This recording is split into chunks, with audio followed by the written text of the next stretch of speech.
Hey boys, girls, lady boys, and Z's, and whoever else is watching this.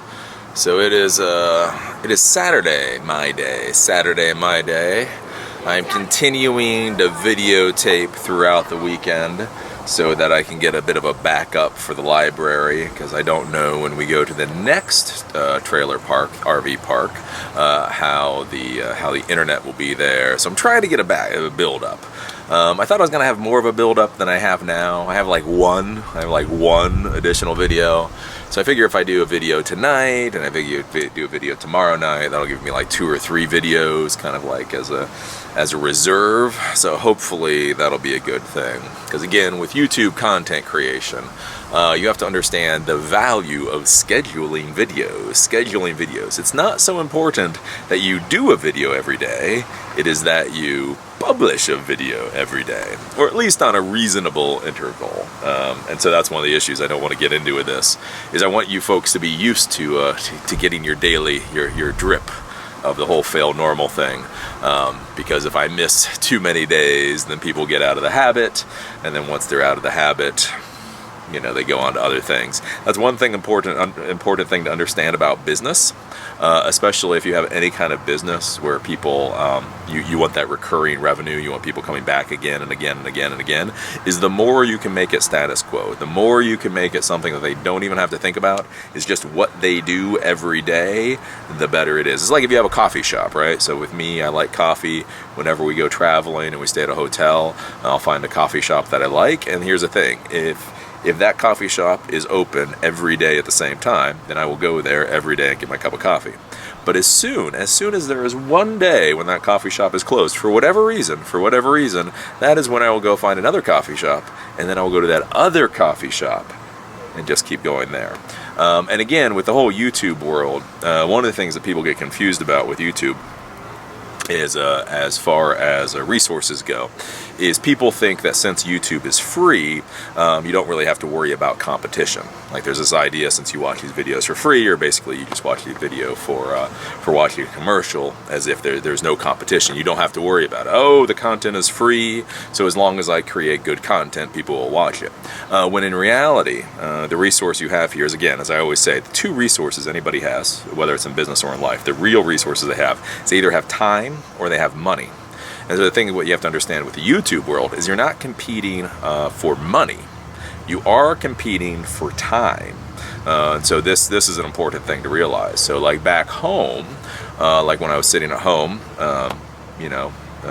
doing stuff until we went on this trip, it was things like I would watch Philip DeFranco, because I had a lot of time, right? So when I'm at home, I'm not doing anything else, I have a lot of time, and so I'd watch Philip DeFranco, and I'd watch almost all of the One Who Shall Not Be Named's videos, just because I had enough time. Now that I'm out, now that I'm traveling, I don't watch anything from Philip DeFranco, just don't have time for it.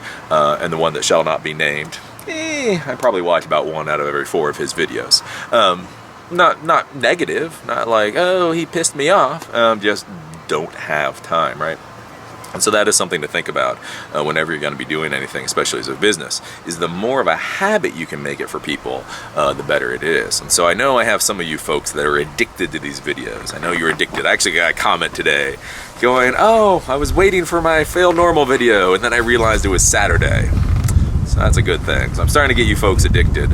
And so my hope is, like I say, get a backlog of these videos so that they continuously keep getting published, even if I am not able to upload the videos. That is the goal. Because that's the thing with these RV parks. A lot of RV parks have really good internet. So like here, we have good internet. It takes me a while to upload a video, but it's like 6 or 7 hours. But I mean, really, it's like a 13 gig video. So, you know, not going to complain too much about that. But I mean, the internet's good enough. I watch Netflix at night. We watch Hulu at night. So the RV park internet is good here. But that's the problem, is you never know. So the next place we go to, and since we're going to be there for a week, it's one of those things. Like if you're only going to be someplace for a couple of days and they have bad internet, it doesn't really matter, because you'll go on to the next place. The problem is like we're going to be staying a minimum of a week at all of these places. If you wind up with a place with bad internet, you're going to be screwed for a little bit of time. So anyways, that's some of the thought there with trying to get the backlog and all that kind of stuff. Very excited, very excited. This Fail Normal thing keeps moving along. I'm very happy. We're now up to $152 per week per 28 days for ad revenue. So that's a good thing. Though I was sad today. Oh, Craig, you teaser. So there was this guy who on Patreon, since I have the Patreon thing, he pledged $50 per day, and I was like, yes. $50 per day. And then I go and I get the email this morning. It's like, change to 5. You're like, thank you. I do appreciate the $5 per $5 per month. But the $50 per month, that would have been a lot nicer. So I was a little sad on that today. I walked in, I was like, oh, darn it. It's only giving me $5. Do remember we do have the Patreon thing going on. Because again, as I say, this is a business. This is about money. If I make money, I keep doing it. If I don't make money, I will drop it at some point and go on to something else. It's just good old-fashioned brass tacks as far as that's concerned. My wife and I were out there talking today. We're having the whole spouse conversation as far as business is concerned. You know, one of the reasons why I know all these startup accelerators and incubators and mentors and all that have their heads up their asses and are basically pretty much lying to everybody is because if you ever talk with like the VCs or the incubators or the accelerators and mentors, anything for like this whole new world of like startups and entrepreneurship and all that, you know the one thing that they never talk about? The one thing that they never talk about is spouses. The spouse conversation. So I've been having the whole conversation with my wife about the whole move over to Fail Normal. And let me tell you, I can deal with investors, I can deal with founders, I can deal with customers, I can deal with clients. All that stuff is a cakewalk compared to having to have the spousal conversations. Because these are real, right? You know, that's the thing. Like investors or employees or clients or whatever, I mean, you may like them, you may want a relationship with them. But no matter what, at the end of the day, you're going to go home to your spouse, right? So when you have the conversation with your spouses, that's the one that's real. That's the one that's really fun. So we've been going through the whole discussion as I move over to Fail Normal, and she starts to get the idea that I'm dropping Eli the computer guy. I'm having a lot of deja vu right now with this whole conversation with her. Just back in the day, like when I started focusing on Eli the computer guy at the YouTube channel, back before it was making money, or real money, and I I was making like $500 a month at that point on Eli the computer guy, and I told her, dear, I'm going to completely stop consulting and focus entirely on Eli the computer guy. I really think I can make this work. I finally have a curve. I finally understand how to make it work. And she was like, oh, okay, that's fine. So you're gonna keep consulting, right? I was like, no, dear, no. I'm going to stop consulting and completely focus on Eli the computer guy, the YouTube channel. I have a curve. And then she just gave me that look. You know, it's kind of like one of those looks only a spouse can give you, where she's like, yeah, I know you have a curve, but that curve ends at $500 per month. It's like, yeah, but it's a curve. It's gonna keep going up. So we had that conversation. That was fun back then. Thankfully there, the curve did keep going up, and it kept doubling quite a few more times. So that all worked out. So it was one of those things, like, it was a good story, because it was one of those stories where, like, in December I told her I was going to stop consulting and focus on YouTube, and then by March I was making a professional salary. So that was one of those good fun stories. But now, as I talked to her about the whole Fail Normal thing, again, she's looking at it, and she's like, yeah, but it's $152. She's like, Eli the computer guy makes you that. Eli the computer guy, people fly you out for. Fail Normal, you know, it's good and all.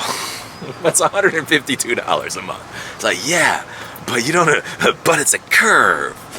All right, so we're finally pushing her along that path. But it is an important thing to understand as like an entrepreneur or a startup person. Is again, they never talk about the spousal conversations. Like, they so rarely bring up even the idea of a spouse and how difficult it can be to have the conversation with a spouse. But it is a real thing. I know a lot of little snotty 18-year-olds are out there be like, oh, she's just greedy or this or that or the other thing. But again, one of the things you have to realize when you get married, again, I don't understand a lot of people's mental process when they get married. Like when I look at most people when they get married, I really have to ask, as the Aspie, if I'm really the one that has the social dysfunction. Because like as the Aspie, I'm looking at these other marriages going, wait a minute. You know, the normal people don't really seem to grasp how this is.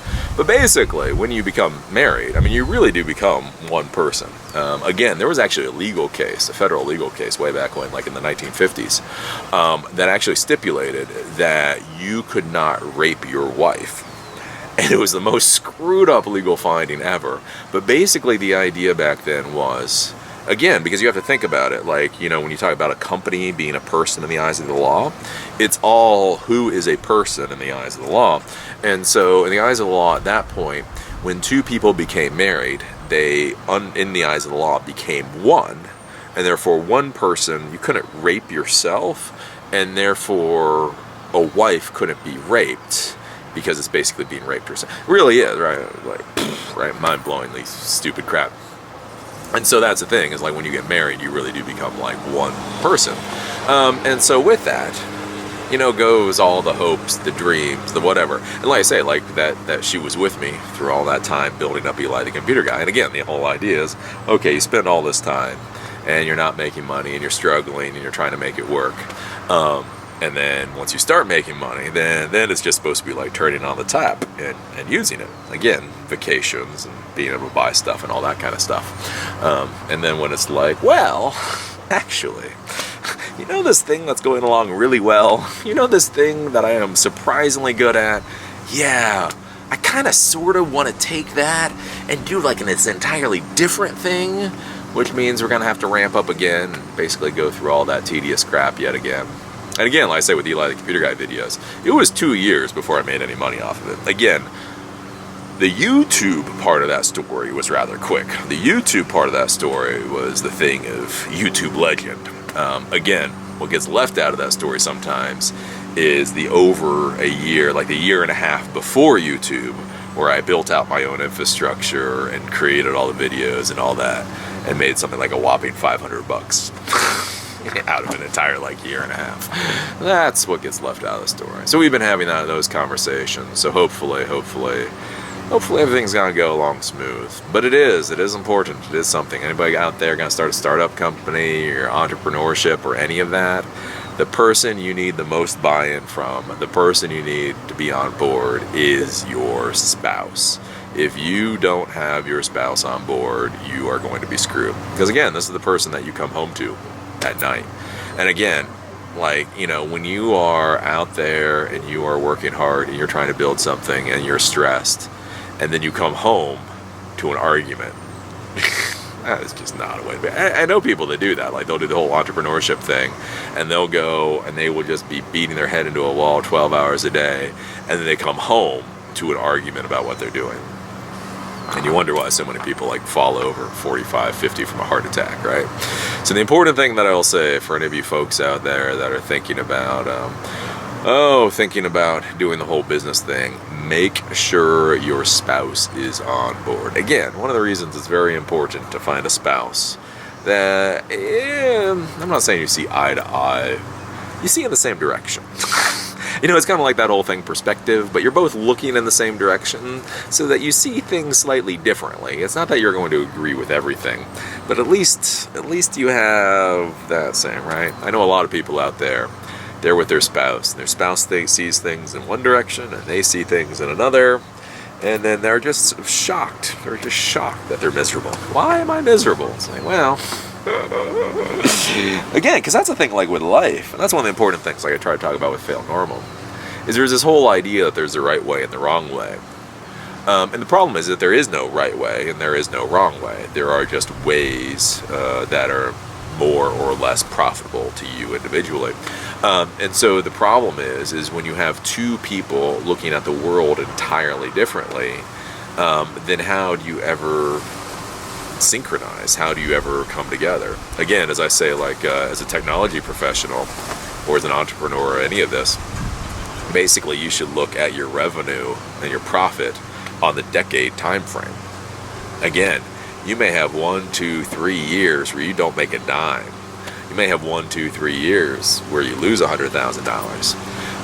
And at the end of the day, as long as you have drive, determination, you grind, and you keep going with it, things will pick up and they'll get better. And so over the decade, you'll make more money. But again, it's over the decade. 1 year you might not be eating anything or making any money, right? It might be like 5 years of eating ramen noodles, 4 years of eating Bisquick, and then 1 year where all of it comes together. And so your spouse needs to be on board with that. And if your spouse is not on board with that, at least a little bit, things will not go well. Things will not go well. So if you see me getting a little nervous, the reason I'm getting a little nervous is it's getting a little windy out here. It's not horribly windy, but I have to be careful about I have my sunshade up there, right? And so the sunshade kind of buckles and sways in the wind. So if there's a little bit of wind like we're having right now, it's not that big a deal. It's not a problem. But if there gets to be too much wind, it can actually rip that damn thing off. So if you see me get a little nervous and look up at the wind, that is what's going on. I had that happen with our last travel trailer. So we started this whole adventure way back when, last year in March. And we had this little travel trailer. We had a little Ford Escape and a little travel trailer. And so we were going along, and we realized how much we love travel trailers. Travel trailers are just the greatest thing in the world. And so we went and we traded in the Ford Escape for our F-150. Then we bought this thing. We bought this travel trailer. Well, this thing was actually getting shipped to us from Indiana. So for whatever reason, travel trailers, apparently Indiana is the place that they're manufactured. So we were in Colorado. We were in Montrose, Colorado. And so we had to wait for somebody to literally drive this travel trailer all the way from all the way from Indiana to Montrose. So we're sitting there, we're in a nice little RV park, and there's one day, and I'm just sitting there and I'm drinking my cup of coffee, and we had the sunshade out, the other sunshade. And the sunshade on the other travel trailer was, it didn't have any flexibility. Like this has flexibility. See that joint there? Like if there's wind, you'll see that buckle a little bit. So there's some springs and all that kind of stuff. So this can actually deal with quite a bit of wind before it does any serious damage.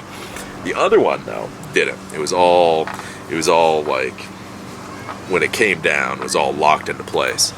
And so we had this thing for like 4 months or whatever. We hadn't had any problems, no big deal. And then I'm sitting there, I got a little Tonto with me, I'm drinking my cup of coffee. I notice a little wind. There's like a little wind, and then there's a little more wind, and I'm sitting there, I'm like, okay, I need to put in the shade. And literally, as I'm standing up, this gust of wind comes, knocks the entire thing, because it was locked this way, but it could flex up. And so the gust of wind came, knocked it up, and then as it was coming down, another gust of wind came right behind it and just like threw the entire sunshade over the trailer, and then when it hit the trailer, it like snapped the support beams and everything. And this is after I had already agreed to like trade it in for this. So I had to call the travel trailer sales company and say, yeah, so I just want to let you know before we bring this in 2 days, yeah, the sunshade just snapped off. So if you need to not give us quite as much trade-in value, I will understand.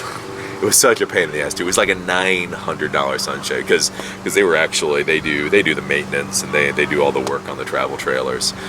So they showed me. They said we'll just charge you what it costs for the sunshade. It was like $900 sunshade. You're just like, oh, son of a. Literally $900 sunshade broken that quick. So one of the things I will tell you, if you ever get a travel trailer, which you should, we're going to talk about travel trailers today, not if you get a travel trailer, when you get a travel trailer, because they are great.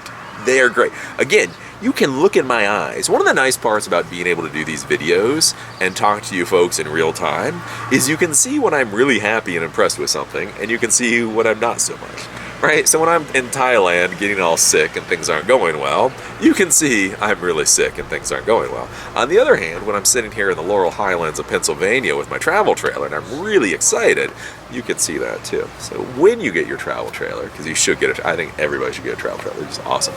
But with these sunshades, what you do is anytime you're not using them, you put them in so that they don't break off. We have been told that. We have been told, we have been warned that. And oddly enough, we hadn't had any problems before it actually did snap off. Like, I had left it out for an entire days, and there had been wind and other stuff. But there was just this one time, like I said, just this one, it was so weird. There's like a gust of wind went up, and the next one, it just snapped the whole thing off.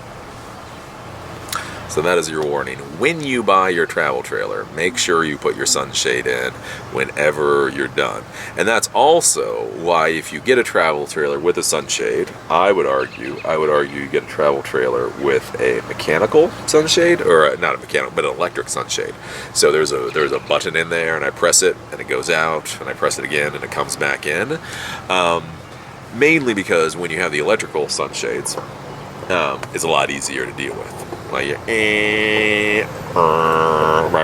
not too bad.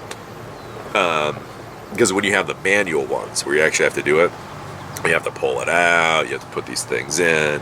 And again, what you find with any kind of travel or trailer stuff is the more complicated things are, the less likely you are to do it.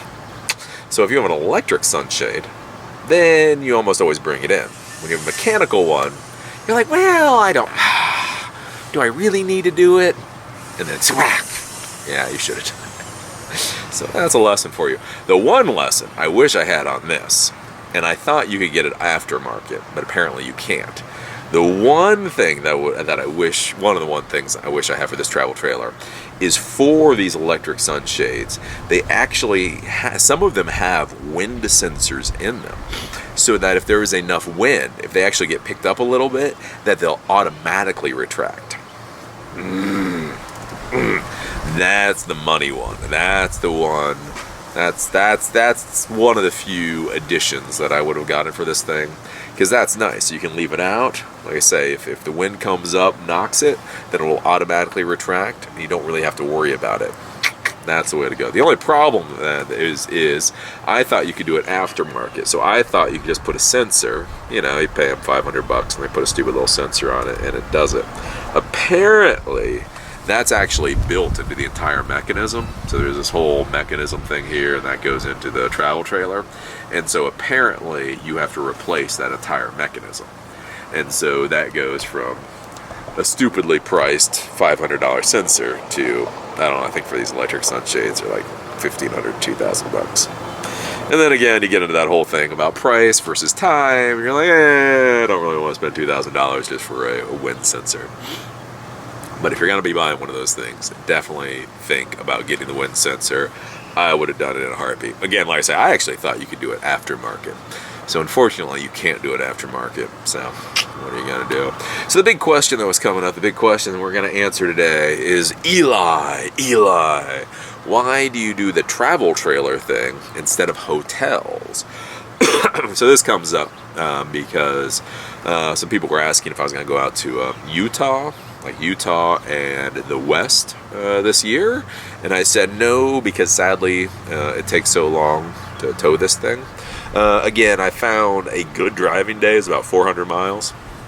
Somewhere between 400 to 500 miles.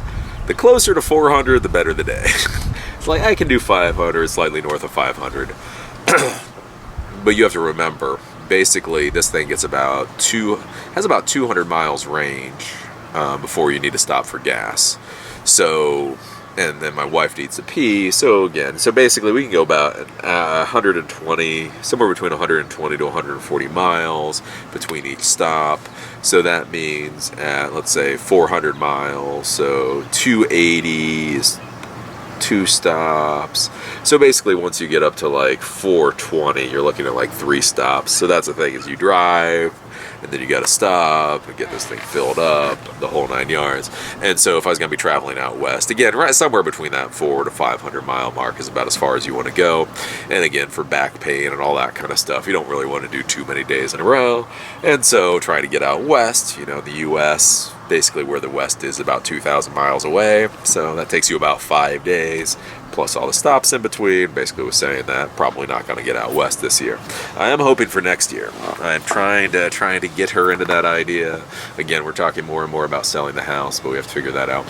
So hopefully next year we'll get out there, but this year it's just too far. So somebody was saying, well, Eli, why do a travel trailer then? Because you could just get a hotel and then fly out places, and so aren't hotels by the travel trailers? And the answer is categorically no. Categorically no. Travel trailers are just awesome. I love my travel trailer, right? So we're going to talk about that today, about why travel trailers are actually very nice and very good, the difference between hotels. Now, the one thing that I do have to say is, again, in life, allergy. I don't know what it is with allergies. It's like I'll be doing fine all day, and then it's for some reason sometime at night the allergies start to bug me. So anyways, we'll see how long I can go with this before I start gagging. Anyways, so the first thing you have to realize between travel trailers and hotels is it's not binary. It's not like either a travel trailer or a hotel. Travel trailers are good for a lot of circumstances, and hotels are good for others, and hostels are good for others.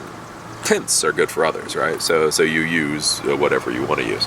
I mean, the main reason for me with going out west is, again, things aren't binary. It's not like if I don't go out west, then I'm not going to have any fun. I'm going to sit on my ass. It's more one of those things like there's a lot of stuff I want to do here on the East Coast. And so I don't want to go through all of the pain in the ass of getting out to the west at this point, right? So that's the first thing, like getting out to Utah and all that. It's not necessarily that I can't get out to Utah. It's that we're going to be here. We're going to go down to Luray, Virginia. We're going to go down to Smoky Mountains. We're going to go back home because my wife has something in Pennsylvania in about 2.5 more weeks. And then we're going to go up to the Adirondacks, and then we're going to go up to the Northeast and do a lot of cool stuff there. So the first thing with going out to the West is simply, it's not like either go to the West or sit on my thumbs. There's more fun, interesting things to do here, and I don't have to drive so far. That's where it's really nice. Like going from the house to here was 200 miles. Which is much less than 400 miles. Then going from here to Luray is 178 miles, which again is much less than 400 miles. And then from Luray to Smoky Mountains will be longer, but even there, it's still only like 300 miles, which again is a lot nicer than 400 miles. And these are all places that I want to go. These are all places that are fun, interesting, blah, blah, blah. So again, it's that kind of thing, like with getting out to the West. Do I really want to push and struggle to get all the way out there? Or do I want to do things that are close, where I don't have to drive so much? And so big thing without going to the West Coast is I just don't want to drive so much right now. So that's a big thing. My eyes. Allergies. I swear, sometimes I feel like I can't win for losing. But, okay, so the first thing, that's with the West Coast. But then the question comes up with hotels. And so why do a travel trailer with a hotel? Because a travel trailer costs you money. Again, this one, if you bought it off the lot without a trade, it would cost you about $30,000. Plus, it costs you. You do have to pay to park it, and it's not like pennies. It's not $10 a night. Here I think we're paying like $31 a night. We're paying like $200 and some dollars for the week. So it is money there. Well, here's the thing to realize as far as travel trailers go. Is that basically travel trailers make sense if you're going to be using them a lot. So again, last year we spent 7 months in the travel trailer. We spent 7 months solid in a travel trailer. And then this year we're going to be spending 3 weeks, month and a half, so about 2.5 months. And then we're probably going to do Florida. And so, this year we may very well spend like 5.5 months. So again, $30,000. One thing you have to think about is $30,000 divided over well over a year of use. And that's going to be like, within the first 1.5 years of owning it. So again, if you figure one of these things should last about 10 years, Again, knowing how foo I am, knowing how I like the finer things in life. Even if this thing lasts 5 years, and we use it for about 2. That's a lot of use. That's a lot of use. So one of the things you have to think about with travel trailers and how much you're going to spend on a travel trailer really comes down to not how long you're going to own it, but rather how much you are actually going to use it, right? So if you bought this thing, for $30,000, and you owned it for 10 years, right? Then that means it would cost you $3,000 per year. And then let's say you used it 2 weeks a year. So that would be $1,500 per week of use, plus the fee. So it comes out to about $2,000 per week, divided by 7, and it costs you about, I don't know, somewhere between $225 to $250 a night to own this, before you even factor in the truck, right? So again, if you're looking at something like that, then it seems very expensive. $225, $250 for a travel trailer. You really got to question how much that's worth. On the other hand, like I say, for us, we're going to have used it. By the time we get done with this thing, we will probably have used it for about 2 years solid. So 100, let's say 100 weeks, right? So if you take $30,000 divided by 100, that's $300 per week. $300 divided by so that's $300 per week. So $300 divided by 7 is itchy eyes, $35 or something per night. So again, it really comes down to the usage. $225 per night is very expensive. $35 per night isn't too bad.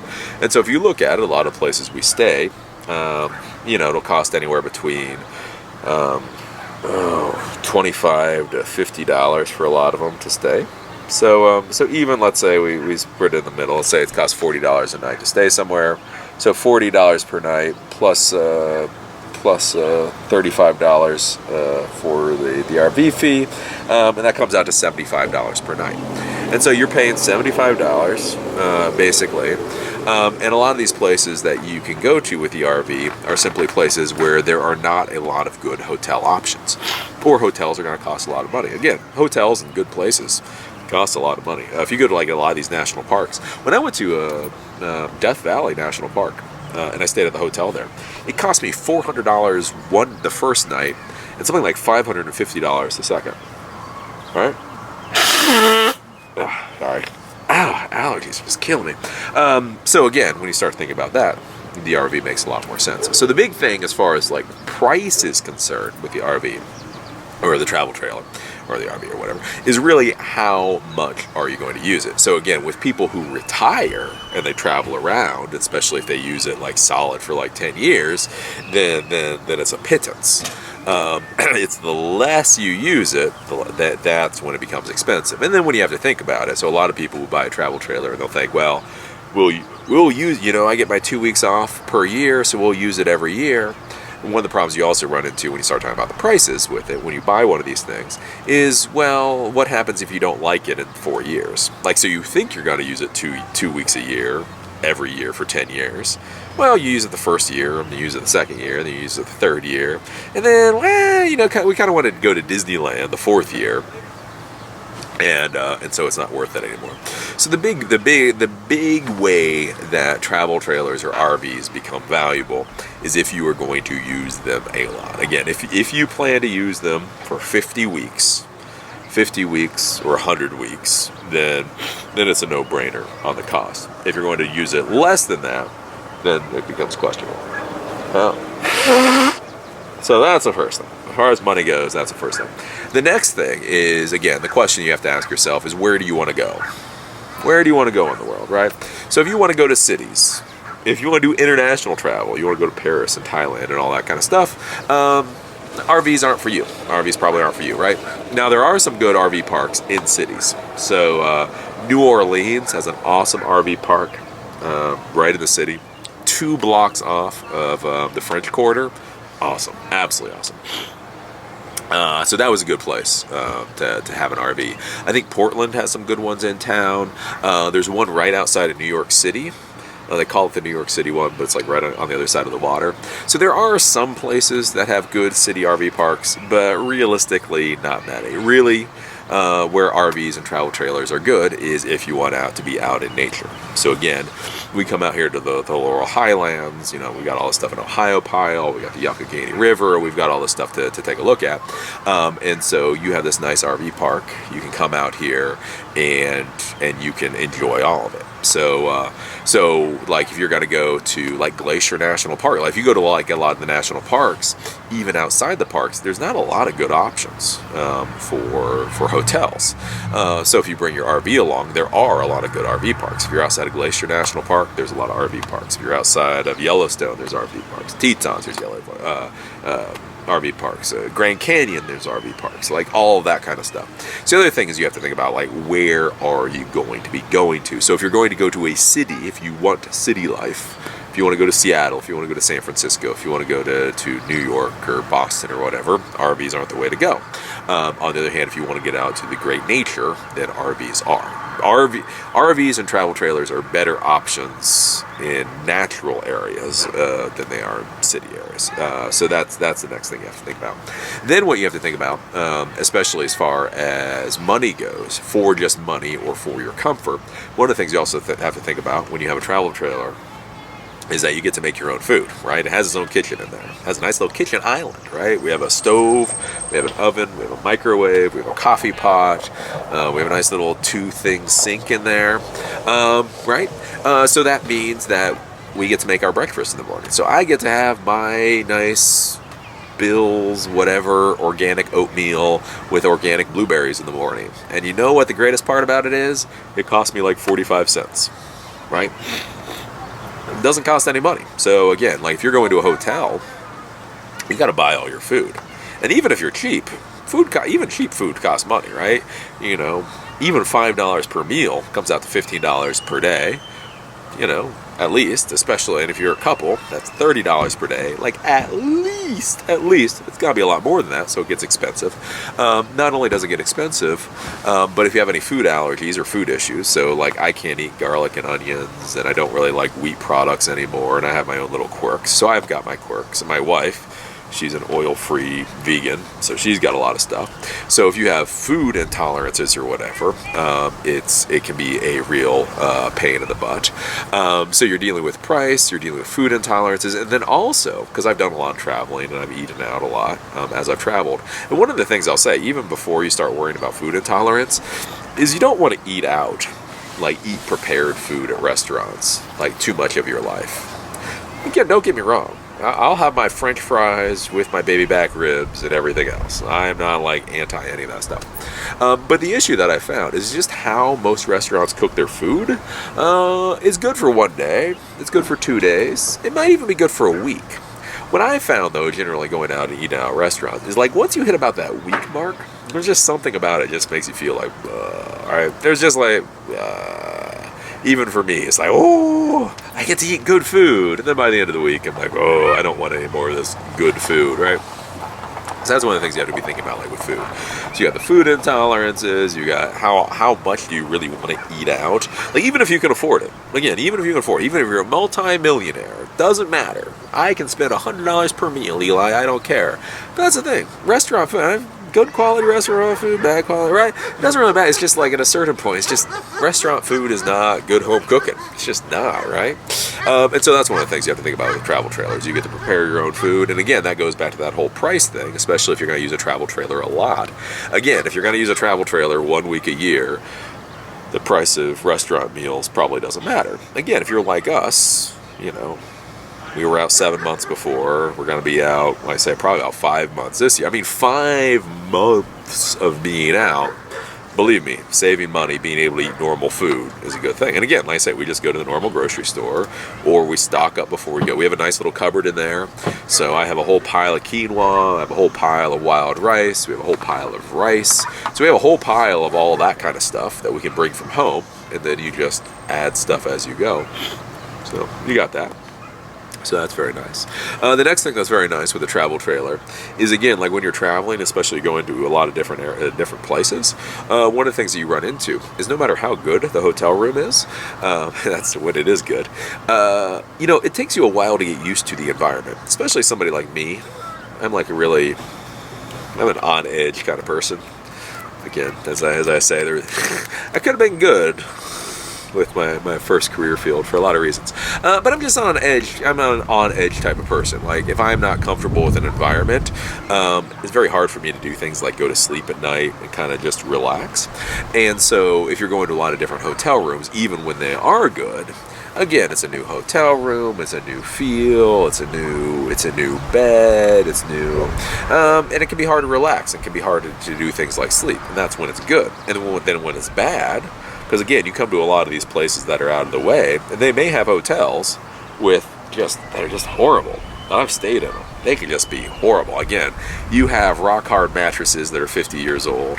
Again, one of the reasons I laugh at mom and pop businesses that complain about the big, global businesses coming in is because so many of these mom and pop businesses, basically they opened up 50 years ago and they haven't improved one tiny little bit since then. You go in there and that's the 50-year-old mattress. Just like carpet that just stinks, right? That kind of thing. And so you got to deal with all that kind of stuff. So the nice part is, again, with you got your travel trailer, is this is your house. We have our sheets. We have our sheets. We have our pillows.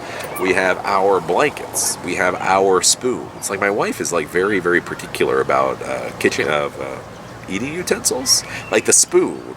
Like the balance of the spoon actually really matters to her. And so we just have our utensils. So you got all that stuff going on.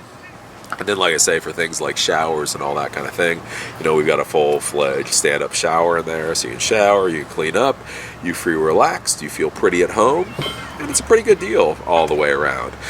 So again, it's not as nice as some of the hotels we stay in, but again, a lot of the hotels we stay in, if you're in foo-foo places, if it's $400 a night, all right? $400 a night compared to, and that's before you buy food and all that kind of stuff. Compared to this, it becomes a rather affordable deal. And so basically that's what you got to look at, like I say, with the travel trailers. If you're not going to be traveling a lot, if you're not going to be using a lot, no, like I say, if the total amount you're going to use it is sub 50 weeks or whatever, you've got to ask yourself, is it really worthwhile? Is it really something that's going to be valuable to you? But again, if you're going to use it for 50 weeks or more, again, I think the numbers all make a whole hell of a lot of sense.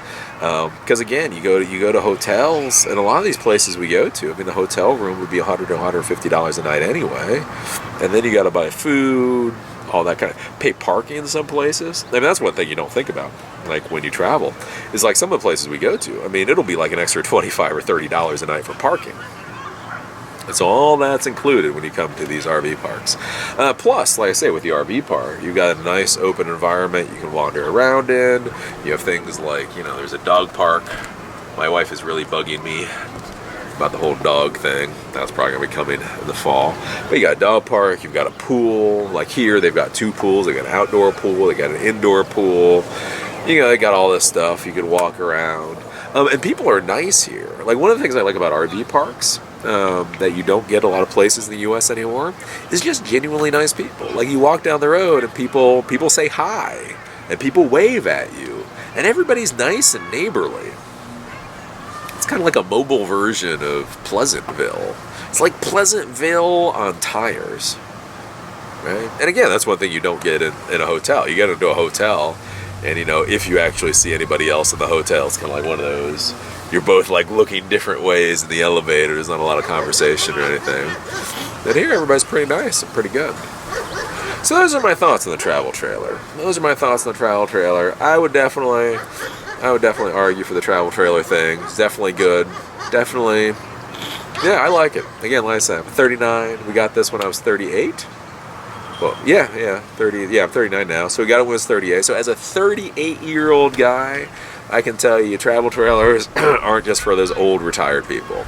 They for young folks too. I think every young folk should go out there, and if they're going to take some time and use it, get a travel trailer. And the other thing, too, is do remember it's all a money thing. So again, if you're going to spend $30,000 on a travel trailer, you need to use it for 50 weeks. But again, if you go out there and you buy a used travel trailer, again, you can get a used travel trailer for like $6,000. So if you get a used travel trailer, you know, that entirely changes the mathematics. So that's what you have to look at. Realistically, you just got to look at it. You got to look at the mathematics. You got to look at like where you want to go in the world, where you plan to go. Because again, you don't want to buy a travel trailer and then decide you want to backpack through Europe. Right. So with us, like I say, there's enough stuff in the United States we know we want to see. There's all the stuff in the United States we want to see, all the stuff in Canada we want to see, all the stuff, like I say, do the great old expedition to Alaska. So definitely, definitely. I like the travel trailer. Travel trailers are definitely a good thing. Like I say, I think everybody should take a look at them. Because like I say, it's really nice. It's a lot more relaxing too. Because like I say, with a travel trailer right now, I've got these stupid little Coleman, these little cloth Coleman chairs, right? But I can just sit here. Like the allergies are a bit suck right at the moment. But like, you know, if you're in a hotel, you've got your little room, and maybe if you pay the upgrade, you have some kind of balcony. But again, unless you're spending a lot of money, it's not necessarily very nice. Like with here, you know, I've got my little tree. I've got a tree. I've got my picnic table, I've got a little fire ring, I've got this. I can just sit and relax. I don't feel like I'm stuck in a room. Like when you have a hotel room, I mean, you're basically stuck in the hotel room, right? You rent the hotel room, and no matter how nice it is, at the end of the day, you've got the hotel room, and that's it. The nice part with this is we get done with a day, I can either wander around the RV park, or I can just sit here. Like before I started doing this video, I could just sit out here in this nice, beautiful weather with a nice, my own cup of coffee, not some crappy coffee, my cup of coffee, in this chair, reading Paul Theroux, and just having a good old time. So yeah. So those are my thoughts on the travel trailer. Just all around travel trailers, just good things. Just good things, I would say. If you haven't thought about a travel trailer, I would definitely say take a look at it. Especially if you can make money while you're on the road. Because again, like I say, whenever I talk about this whole thing with internet connections, do realize my issues with internet connections are not necessarily your issues with internet connections. Remember, every day I produce 13 gigs of video that has to get uploaded more or less every day, right? There are very few other technical professions out there where you need that much just pure bandwidth, right? You know, if you're building websites, if you're doing coding, I mean, how many other even programming projects would you ever even have to upload a gig of data for, right? The only thing close to what I do would be like if you did like Skype consultations. So Skype eats a tremendous amount of bandwidth, right? But otherwise, almost nothing else do you need that much bandwidth for. So like with me, like again, if I was doing web programming, if I was doing a lot of other stuff, I could do it from these RV parks, no problem. Again, email is no problem, basic stuff is no problem. But then even if it was an issue, I've got Verizon, so I pay $100 a month and get 18 gigs of data on 4G LTE, which is incredibly fast, right? And so even if I did need to upload, let's say 1 gig of data, you know, with that, I could just upload it and be done with it. I mean, 18 gigs, if it's only for work, it should be more than enough. And again, that's an extra $100 a month. So all told, that's no big deal. So those are the thoughts. The other thing too with the travel trailer, because I've been talking about, again, having this whole conversation with the wife, because again, we're talking more and more about really selling the house. Like I say, we're feeling more comfortable. It's like we feel more at ease with the house, and therefore we feel more likely to actually sell it. But we were talking about that with money and all that kind of thing. And the other thing you do have to realize too with a travel trailer is the two things that the thing that increases expense the most is the more you travel. The more you move this thing, the more expensive it gets. And the reasons for that are, one, I go from 20 miles a gallon in the Ford to 9.1 miles per gallon whenever I move this thing, right? So, again, you figure it costs somewhere on the order of $50 to move this thing 200 miles. So every time you move 200 miles, it's going to cost you, $50. So if you're going to move it 600 miles in a day, that's going to cost you, $150. So every time you move this thing, you've just got a tremendous fuel cost. And again, whether you have this or something smaller, basically you just got a big ass thing on the back of your truck. Gas mileage is better or worse, but what I've found is you should basically expect somewhere around 10 miles a gallon when you're towing something with a new towed vehicle. God help you if you have an old towed vehicle. So the first thing as far as cost is the more you transport this thing, the more expensive it gets. The other thing, as I've talked about before, is do remember, as far as prices for these RV parks, they go down massively the longer you stay. So it's like if it's $40, as I say, if it's like $40 per night, then it'll be like $200 per week, and it'll be $500 per month, right? So like I say here, I don't know, it's like $35 or whatever dollars per night. We're paying like $200 per week, and if you go out to a year, it's only $2,300 for an entire year. So basically, if you pay for a year, $2,300, it's that comes out to less than $200 per month, right? And so that's the other thing too when you start thinking about prices, and that's where it's like the thing with the whole travel trailer.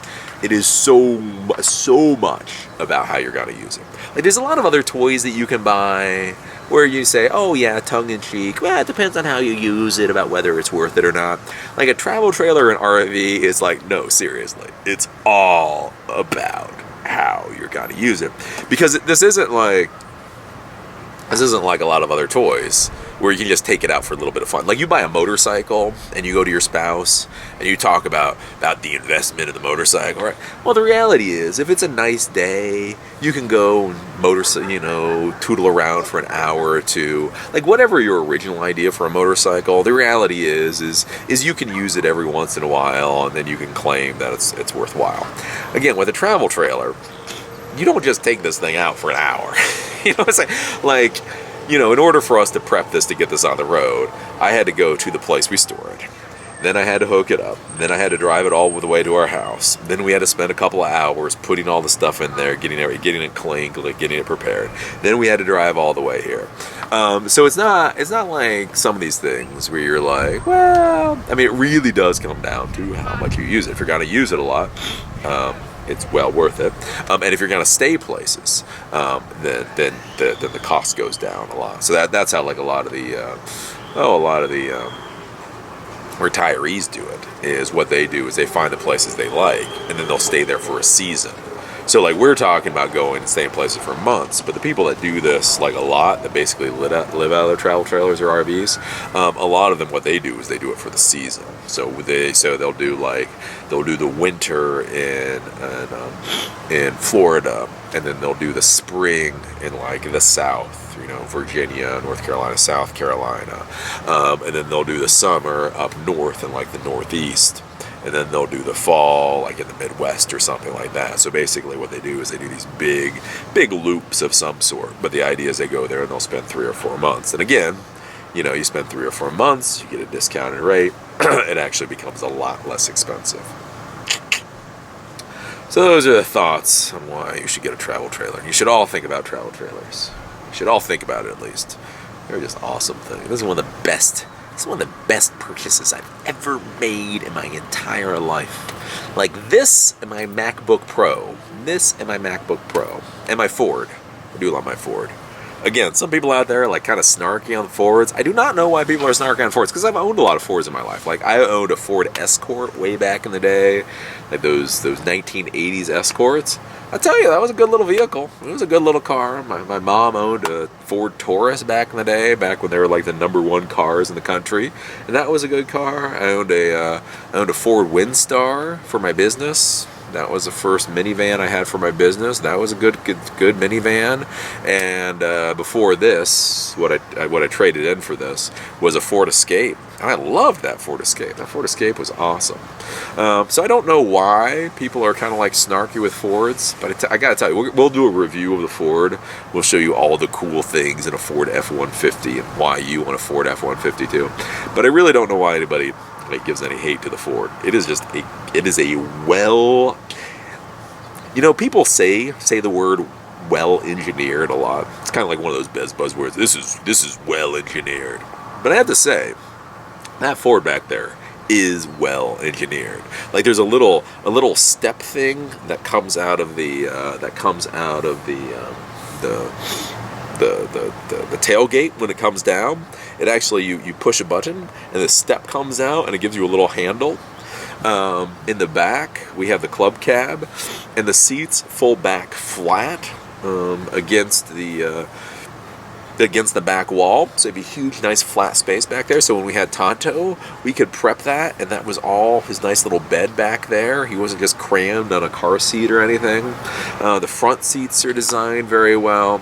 Just everything about that Ford is just designed incredibly well. And a lot of people have asked about like the mirrors. They say, why don't you have the extended mirrors? And the reason was, in order to get those extending mirrors, the bigger mirrors for that Ford, it would have cost like another $15,000. It was one of those things where it's all packages. Like this package gets you this, and this package gets you that. So this is an XL Ford F-150 XLT with four-wheel drive. And so with this package, it's like $45,000. And it got me what it got me. In order to get like the mirrors that go out even farther, that was up at like $55,000 to $60,000 price package, which I didn't really want to go for. But what I have to say is having those mirrors on there, those mirrors are fine for towing this thing. Again, I've towed this trailer a long ways now. I have literally towed this trailer coast to coast, and more. And I have to say, the mirrors on the Ford really are good. Because I was worried about it. When I bought it, I was like, damn it. It's kind of like, again, it's one of those price things. Like, I wanted bigger mirrors, but I'm not willing to spend that much more money, so I'll figure it out. But I have to say, overall, again, when you're towing a trailer, don't get me wrong. When you're towing a trailer, the bigger mirror is the better. I would not complain about having bigger mirrors. If you gave me bigger mirrors, if you went alakazam and give me bigger mirrors, I would take the bigger mirrors. When you're towing a trailer, I don't think anybody in the world says, I don't want a bigger mirror.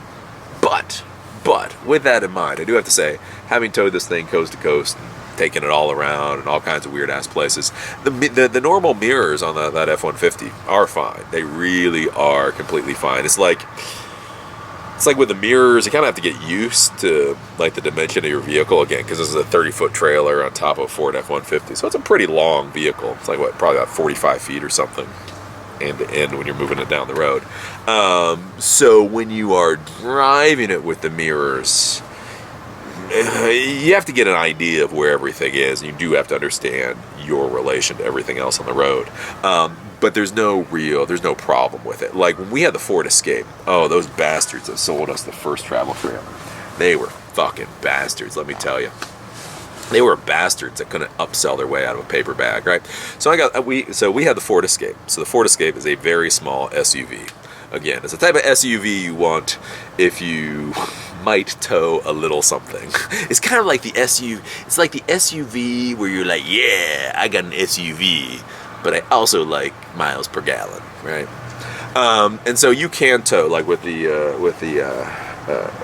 Ford Escape, you could tow up to 3,000 pounds, I think it was, 3,000 pounds. And so we went and we bought a travel trailer. And with the Ford Escape, though, it's a much narrower vehicle. It's narrower.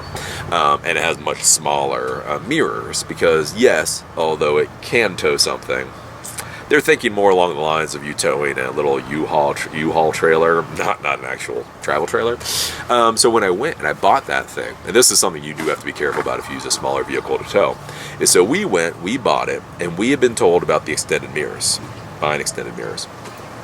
And so I was there, and I was talking to them. I said, I want to buy the mirror extensions. I just want to buy the mirror extensions. And they're like, yeah, well, a lot of people don't actually want the mirror extensions, so you should really drive this first and see if you want it. And I was like, no, I want the mirror extensions. I'll pay $30. Literally, I will pay the $30, and if we get home and I don't need them, I will throw them in the trash. I would rather have the mirror extensions. And they go back and forth, and again, it gets into one of these stupid arguments where you realize the RV dealership doesn't have any mirror extensions to sell. Like if you go to Camper World or whatever, these are stupid little $15 mirror extensions, and that's what we ended up buying somewhere else. I think at Camper World. But like I kept saying, look, I will pay for them. Oh, all right. And so whatever. I didn't know better at the time. I wanted the mirror extensions. I was willing to pay the mirror extensions. I was pissed they want to sell me the mirror. They were like screwing around with me to sell it. But I was like, okay, whatever. I had never towed. Oh my God, at this point, I had never towed anything in my life. I have never towed anything with anything. At all. Never towed anything, right? And so we leave, and it's up on Route 1, Bel Air, right out of Bel Air or something, outside of Baltimore. And so never towed anything in my life. They give me this little whatever on how to do it. I then take it out. I'm like, okay, well, this isn't bad. Then I have to take it on 95. And then I have to take it on 695 during rush hour. Never towed a trailer in my life. I have this frickin' travel trailer behind me, and I swear to you, with that, the mirrors could not see around the travel trailer. I was basically I looked out my mirrors, and anything past the front of that travel trailer, I could not see. And oh my God, you want to talk about the most ass-puckering experience. Driving that stupid ass thing to my house, I just wanted to kill those bastards.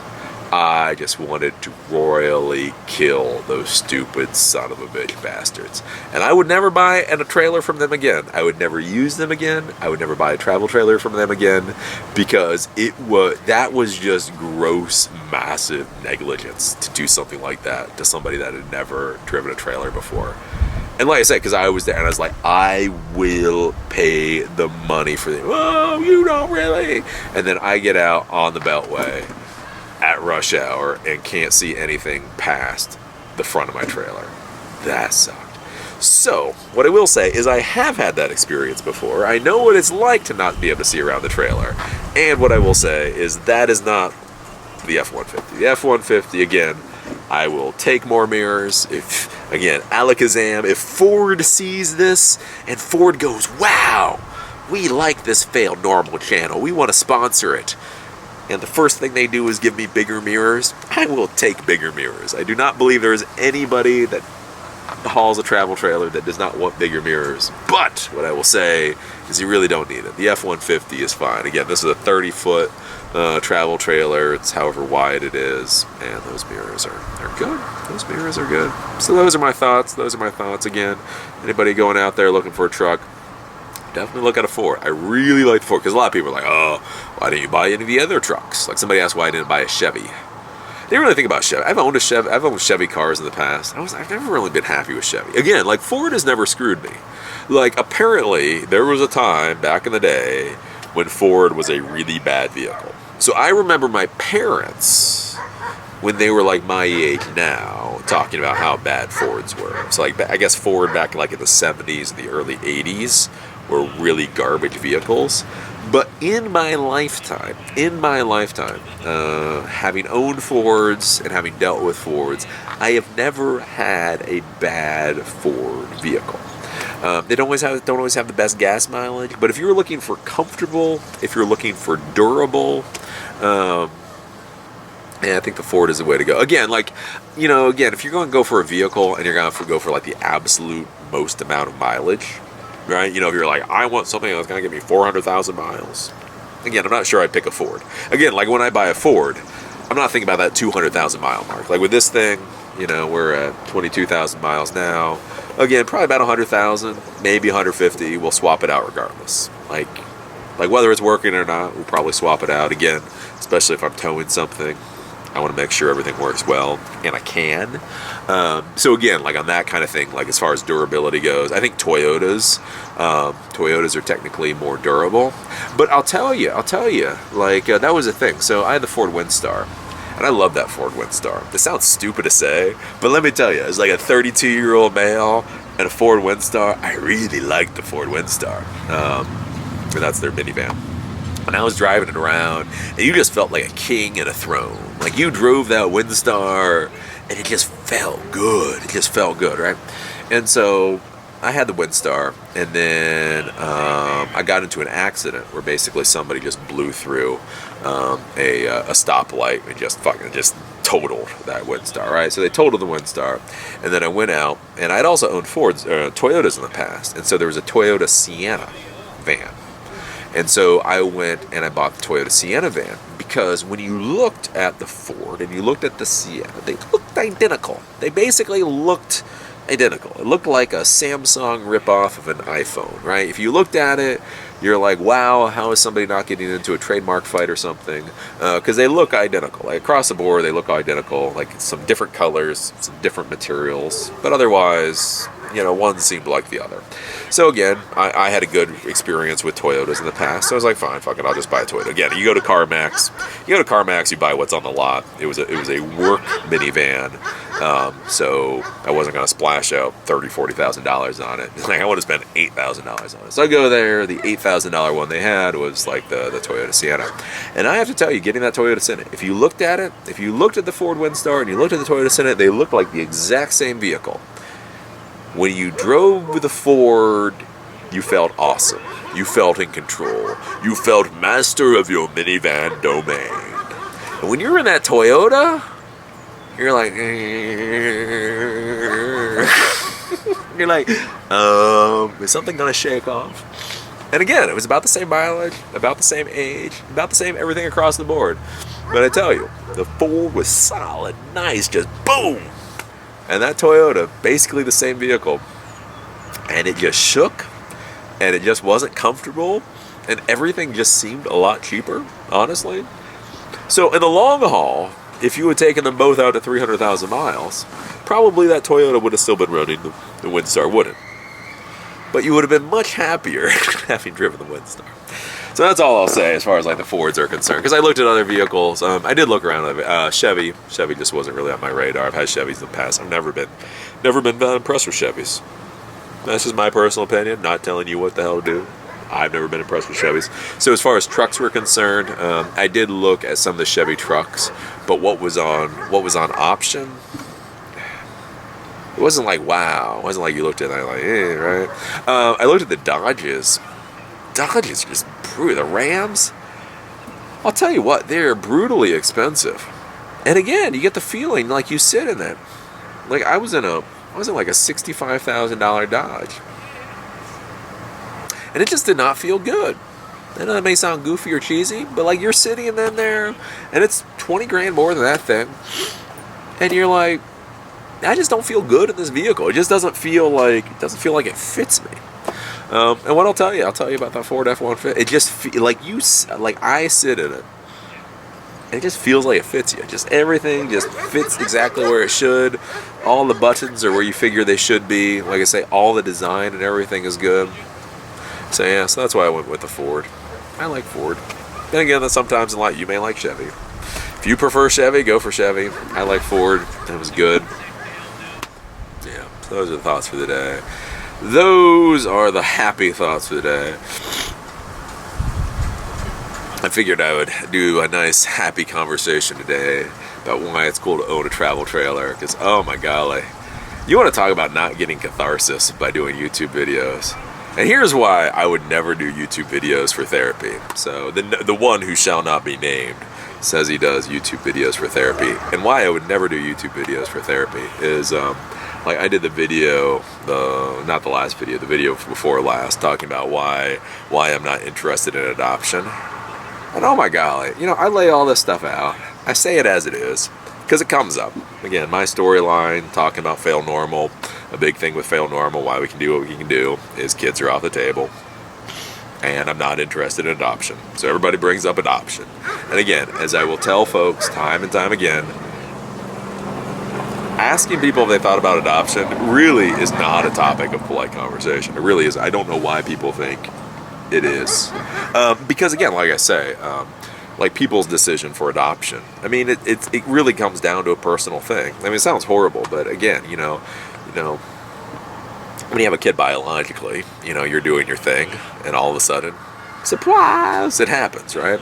Again, you go out to do adoption, and I mean, this is a decision. This is a decision that you have to make, and there are reasons you may or may not make it. And again, I said my But again, wow, I talked about how I don't even think it's a topic for polite conversation. It shouldn't come up. It's just one of those things. If somebody says, oh yeah, we can't have kids, just nod, change the conversation. Because again, like I say, have you thought about adoption? Anybody over the age of 22 probably has. That's in the situation my wife and I are in. And if they're choosing not to adopt, the reasons are probably pretty personal and probably something that just isn't going to come up in cocktail conversation, right? So I thought about all that, and oh my golly, I'm just getting all of these comments. And at least some of the comments, that's the thing, is there's some comments that are nice enough where they're nice enough where they're so personal or attacky that I can just ban them. Again, because as I say, if you get all attacky or personal, I have no problem hitting you with a ban hammer. But then there are some that, again, that they're not like attacky enough to hit with a ban hammer, so they kind of just have to sit there. But they're just so like, you're overthinking this, and all this kind of like this very like telling, and it's just like, oh, this is not a conversation I want to have with you. With any of you, to be honest with you. It's not a conversation I want to have with my own father. You know what I'm saying? It's like the conversation I have with my own father, and then fucking drop it, right? There's no reason to continue this conversation. And yet so many people are just like, well, what my opinion is, it's just like, shut the hell up. Shut the hell up. This is why your life is how it is. Because somebody says, one, I don't believe this is a topic for polite conversation. And two, you know what? I'll just get all this stuff, or enough of this stuff out there to end the conversation. And then people come back with, well, my opinion. Just shut up. I don't care what your opinion is. I really don't. So that's why I figured I'd do one of these little happier videos today. Because I could have done another very snarky video. But again, I don't want to do snark all the time. That's one of the reasons why I'm trying to leave Eli the computer guy behind. Is again, Eli the computer guy has gotten too snarky. And I know what some of you would say, well then Eli, stop making it so snarky. But it's like, but that's the IT world. That's what's so horrible, I say, with doing Eli the computer guy. Is it's not all cotton candy and fairy dust and all that kind of stuff. The IT world is a brutal world. It is a really harsh world. What you see, why you think the IT world is all fairy dust and cotton candy, is because you see highly qualified professionals that at the point you are looking at them don't have an axe to grind. And therefore, they're all happy and nice and wonderful because they're highly qualified. They know why they're there. The company knows why they're there. And they don't have any particular arguments at that moment. Again, as soon as there's questions about budget issues, as soon as there's questions about which vendor to use, as soon as there's any real questions on the table, it goes from cotton candy to fairy dust to like freaking Game of Thrones in a fucking heartbeat. It's like, what was it, the Red Wedding or whatever. I mean, that kind of stuff happens in the IT world. Where like just divisions just go the fuck away. Oh, but people don't want to hear that. And I don't really want to talk about it anymore. I think that's a funny thing with snark. So you sit there, and in order to get people to understand how the world actually is, you act snarky, even when you don't necessarily want to be snarky. But then they give you crap about being snarky. And then you're like, you know what? And again, this is another lesson in life. It's not my job to keep you from failing. I have no personal responsibility to keep you from going bankrupt. Right?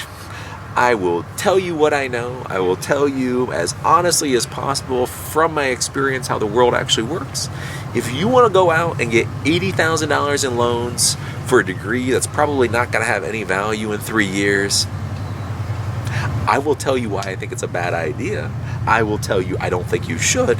But if you call me a colossal asshole, you know what? Not my problem. If you go bankrupt, you are not my kid. I think that's the thing with some like the YouTube viewers, especially now that I'm like 39, almost 40. It's like, you folks aren't my kids. I'm not going to continue the argument. I'm going to tell you how it is. And then if you call me a colossal asshole, then we'll just leave it. Then fine. Do whatever the hell you want. Right? You want to go out there and you want to spend $4,000 to get your A+ certification. I'm going to tell you I don't think it's a good idea. You say I don't know what I'm talking about. Fine. I don't know what I'm talking about. Fine. Who am I to argue with you? You obviously are so much smarter. Your 3 months in this profession is so much greater than my 20 years. Who am I to say? Anyways, but that's a funny thing too, like I say, with the whole IT thing. Because even trying to explain things to some of these folks, like they don't even understand the products that are out there. Like I was talking with one person about this, about again, like the death for the IT professional, how a lot of this, we're just not going to need as many IT professionals. And like one of the things I always talk about is this scripted or this automated management for servers. And so like now you have Chef and you have Puppet. Those are the big players, plus you have smaller players. And basically the idea with these is before, you would actually have to put your hands essentially on all of your servers in order to configure them. So if you needed to update Apache, or if you needed to update some service, and you had it running across 30 servers, you had to go to every single server and do the update. And if there's a failure, you had to deal with it, so on and so forth. If you were really smart and you learned how to do scripting, you could go in and you could write your own script, which on the whole would probably be shorter, but it was very time intensive, the whole 9 yards. Well, now there's Puppet as Chef. It's automated software. It's an automated platform. So essentially what you do is you install an agent onto all of your servers. And then that agent continuously sends information back to the management console. And then if you need to do updates or something, basically what you can do is you can select 20 servers and say, I need all of these servers up to the latest version of Apache. And then it will just automatically do it for you.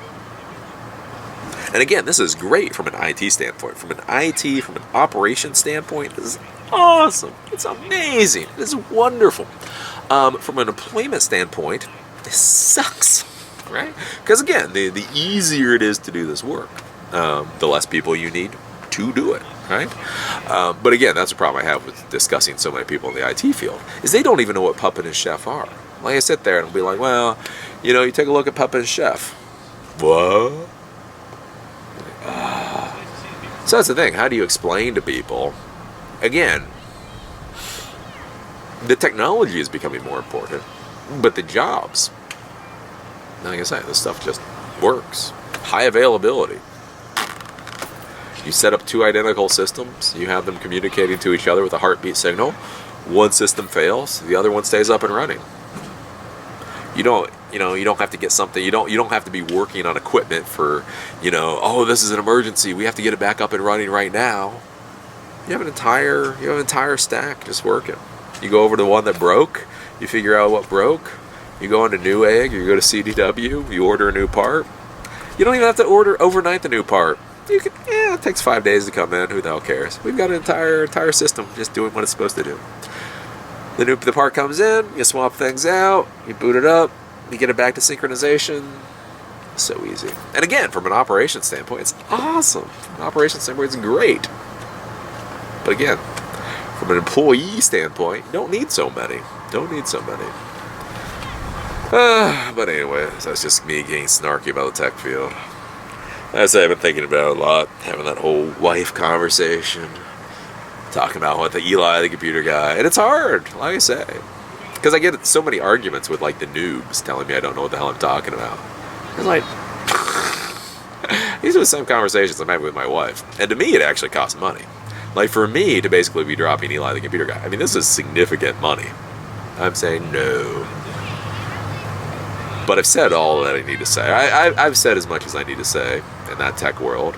And 2, the world has just changed. We need engineers. We need like highly skilled. We need high-skilled engineers. We need high-skilled developers. We just don't need people swapping hard drives anymore. Not my fault. You know what I'm saying? It's like... That's what's so funny too, is like seeing all these new tech people like crying over automation and crying over their jobs going away. It's just so adorable. Because it's like, you may not see this as funny, but for me I see it as funny. Because it's like with the computers and all that, like we've been taking away other jobs for years, right? Like simple things like auto attendants. So auto attendants are the when you call into a telephone system, it says press 1 for sales, press 2 for service, so on and so forth. Like, when you think about it, there used to be receptionists. Like, nobody even thinks about that anymore. There used to be receptionists getting paid relatively decent money to basically do what an auto attendant does now. So instead of a company spending $300,000, $400,000 a year on 10 receptionists, they now spend $1,000 to have an auto attendant installed in their telephone system, and it's done. Right? And so for the tech people, that's been awesome. We have been making all of our money off of making other people obsolete. And hey, I'm not gonna cry over it. That's what our job is, right? That's what we do. But then what's so ironically funny, is then you see the tech professionals crying because basically what we've been doing to every other profession is now happening to us, and people can't handle it. That's what's sad. That's where you're just like, what do you want me to say, right? The entire point of the technology profession is to make things more efficient. Essentially, at the core of it, the definition of, again, Socratic argument, what is more efficient? More efficient means fewer employees, fewer labor hours. That is what we do. So for the past 20, 30 years, we have been eviscerating every other profession on the planet. Did nobody think it was going to come to us? Did nobody think, if we were eviscerating 99.99999% of all professions, maybe this will hit us at some point? And in fact, that is what is happening now. It is hitting us. And you have a lot of sad people that just can't accept that fact. But anyways, that's just me babbling and bitching about the IT world. But here for me, again, like I said, that's a funny thing. I guess some might be, you don't understand. Like, motherfucker, if I didn't understand, I wouldn't be sitting there having these conversations with my wife.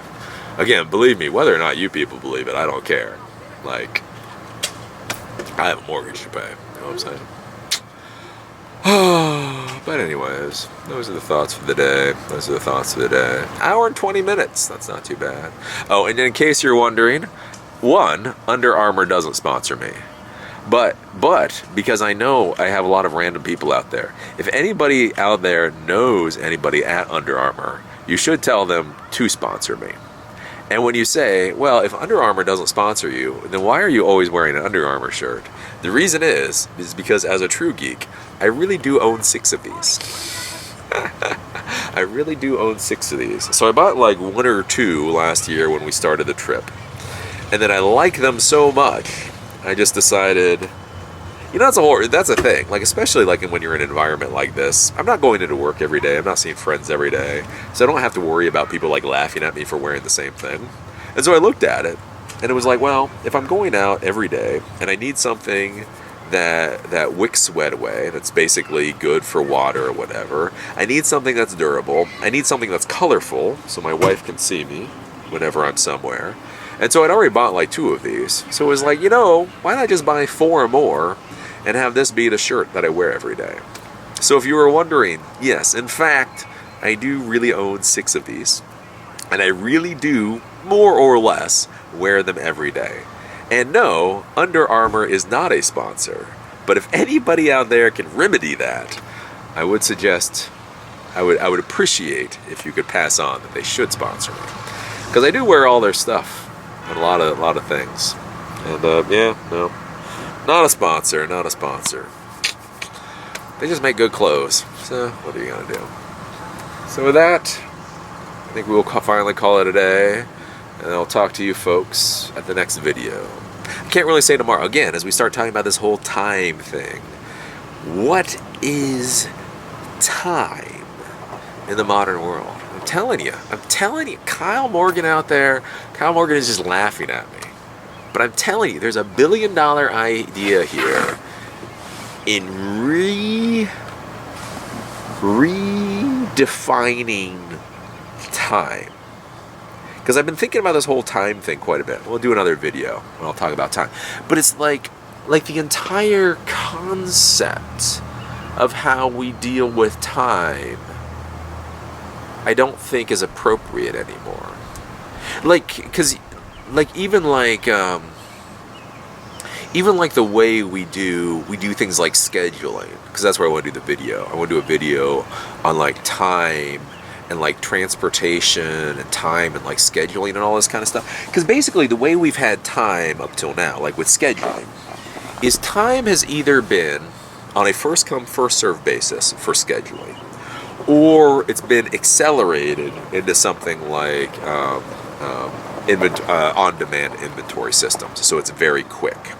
So it's either first come first serve, or it's as quick as possible. So Amazon, 2-day delivery. But with like the whole time thing, like the idea I'm trying to get my head around is the idea of what about whenever delivery? Like, so let's say I know I want to take a vacation in Key West, and I know I want to do it during the winter, and I know I would like to do it at this hotel. So right now, I go to that hotel's website, or I go to Travelocity, or I go to Orbitz, and I plug in all this stupid crap, and then I have to figure out, well, this week in January is this price, and this week in March is this price, and you've got all this thing back and forth, right? And think about that, like with whenever, like scheduling. What if I could I know the hotel I want. Like there's is it the W? No, it's the Bird Notice. The Wilson. It's a really nice hotel I stayed at. Not the Willard. It's not the W. It's Westin. There's a really nice Westin in Key West, right? Great Westin. So the Westin in Key West, it's right down there by the square, Mallory Square, and all that kind of stuff. And so if I'm sitting here now, and I know I want to take my wife on vacation to the Westin in Key West during the winter, so somewhere between January to March, right? Right now, I have to go through all these weird hoops to try to find the best scheduling. Like, what if there was a scheduling system, though, where I could just submit, I want to stay at the Westin for 1 week in one of these 3 months, and this is the highest price that I want to pay. And then the system would then just figure it out. Because really, I don't really care if it's the first week in January or the last week in March. I just kind of want to do it during the winter. But we really don't have any scheduling like that. Like scheduling, like again, like I say, the first come first serve. Like so, like the chimney sweep thing, right? So every year I had the chimney for the wood stove, and I talked about it last year.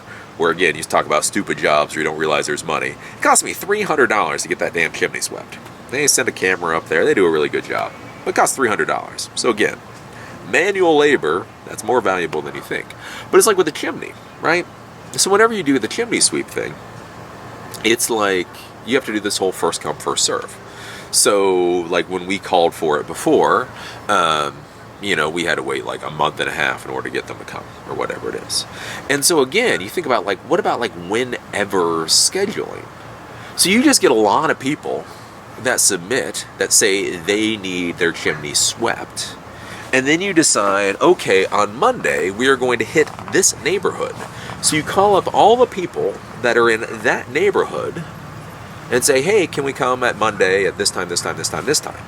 And then you can just knock it out. Because here's the thing, like when you get your chimney swept, you basically just have to get it done once a year. Best practice is once a year, which really means you can get it done every 3 years. So again, it doesn't matter if I get it done in November or if I get it done in March, as long as it's once a year, right? And so if you had like whenever scheduling, then you could just say, I just need this done. And then when it's most efficient for the company to do it, they could then do it. Because what you realize, like with companies, one of the costs nobody thinks about, like what costs people don't think about is things like customer service. Like they always think about the price of the product. Like this chair cost an amount of money, this travel trailer cost an amount of money. But they don't think about customer service. They don't think about the cost of a receptionist to answer your call when you call, right? And so one of the costs people don't think about is like commute times. So if you have, like if you're doing chimney sweeping and you have to go from this side of Baltimore to that side of Baltimore, there's a lot of expense there. So if the first appointment is south of Baltimore, and the second appointment is north of Baltimore, and the third appointment is west of Baltimore, and the fourth appointment is east of Baltimore, the company wastes a lot of time and a lot of money simply in that commute. So if you had like the whenever scheduling, so you could say, oh, look, so we have 5 people in this community that need chimney sweep. So let's call them up and schedule them for this day. Now think about all that time and energy that's not wasted. And like I say, for the people that actually need the chimney swept, it doesn't matter. It just has to get done once a year. Whether you do it this Monday or 20 Fridays from now, I don't care, right? But it would be so much more efficient. It would be so much more cost effective. You could probably drop the price. And again, the customer wouldn't care. There's no downside to the customer. And I've been thinking about it. Like I say, I've been thinking a lot about this, like with the whole time thing. And like with things with like shipping. Like if you have whenever shipping. So there's what is called Matternet. Have you heard of the Matternet? Matternet's a really cool idea. So the Matternet is this idea of using drones in order to deliver packages, parcels. Right? Not Amazon. Matternet's its own thing. And so the idea is a drone can only travel so far a distance. Even the biggest, best, nastiest drones can only go so far. And so if you wanted to like get a package like across country or somewhere using drones, basically you'd have to have a drone that would fly to a location, drop off the package. Basically it would be like the old Pony Express. That one drone then gets recharged while a fresh drone picks up the package, takes it along, right? And then basically that's how it's a Matternet. So each package is a packet, and it gets delivered on drones automatically the quickest way possible. And so I've been thinking about that, like with shipping things, because with so many things, we don't really care when it comes. Like we have 5-day shipping and priority shipping and 2-day shipping and overnight shipping. But what about all the stuff where we just need to get it to the other side of the country? Like, yeah, you know what I say, whatever gets there. Like let's say I have some books of a friend of mine's. Like I go traveling, I have something for a friend of mine's, and so it needs to get back to him. But I don't really care when it gets back. I don't care if it's in a week. I don't care if it's in 2 months. It just has to get back in their hands at some point. And so if you had a delivery system where all the packages would simply be sent when it's most efficient. Because the priority, the most important thing, is getting the package from point A to point B. The second most important thing is price. And the third most important thing is time. That's kind of, like I say, it's one of those things, something about time. Kyle Morgan, I'm telling you, Kyle Morgan, you need to get on this and create $1 billion company and give me 1%. I want my 1%. I'm so Elon Musking this right now. Throwing out all these ideas. I only wants my 1% from it. Damn it. But yeah, I've been thinking a lot about that. But then again, like I say, that's the whole deal with ideas. Everybody has the idea Everybody thinks the idea is what's important. And it's not the idea that's important. It's actually turning it into a product and then grinding it out into something that's valuable. But I do think that whole scheduling thing, because again, the less people have to drive around and all that kind of stuff. Because again, like even with like technology stuff and like business clients, like a lot of times they don't care. Like there'll be like one printer that's broken or one computer that's broken, and they really don't care when you come. So you come because they're the next one on the list. But wouldn't it be better if you could do it more efficiently? Oh, we have 5 clients in Essex. So today we will send our contractor out to Essex. We have, 3 clients in Dundalk, so we'll send to Dundalk. Instead of, because again, first come, first serve would be the first one's in Dundalk, and the second one's in Essex, and the third one's in Ellicott City, and the fourth one's over here, and the fifth one's over here. Then you think about all that time, energy, money. That's one of the things I talk to you about with consultants. Is consultants always think charging $65 an hour is a lot of money. They're like, yes, I charge $65 an hour. I'm like, wow, you're not broke? You can actually feed yourself off that? They say, what do you mean? It's like, well, it's not $65 an hour. Because a lot of times, if you're doing small break-fix work, it's a 1 hour that you go there. Again, fix a printer, whatever, you do it in 1 hour. So it's $65 for that 1 hour. Well, yes. Yeah, but then you got the commute time. So if it takes you half an hour to drive there and half an hour to drive to the next appointment or home, then that means for that 1 hour appointment, it's actually 2 hours. Which means instead of making $65 an hour, you're actually making $32.50 per hour. Well, and then you got to think about it, is then you got to talk with the client beforehand. You've actually got to schedule an appointment. That takes time. So a lot of times that 1 hour appointment actually takes up about 3 hours of time. So again, instead of making $65 an hour, you then divide that by 3, and it comes down to like, you know, $22 per hour. And again, then once you get down to $22 per hour, then you got to think about gas money, you got to think about parking, you got to think about client acquisition costs, you got to start thinking about a lot of those kind of things. And then you realize that $65 per hour really comes out to minimum wage if you're lucky. People don't think about that. And again, like I say, all that kind of transport and all that really, really, really eats up a lot of time and money. But anyways, at this point we're at the hour and 33-minute mark, so I'm probably blabbering. My wife probably wants me to go in and eat some good food. Eat good food, boy. Eat vegan food. I'm not eating vegan food though. I'm eating vegetarian food. I've been eating sour cream and cheese, and she kind of gives me the nasty eye. Tells me cheese makes you constipated. Like, I don't care. It tastes good. I never said I was vegan. I did not agree to this. But anyways, one way or another, I should go in. So with that, we will call it a day. And I will see you with the next video, whenever the hell that is.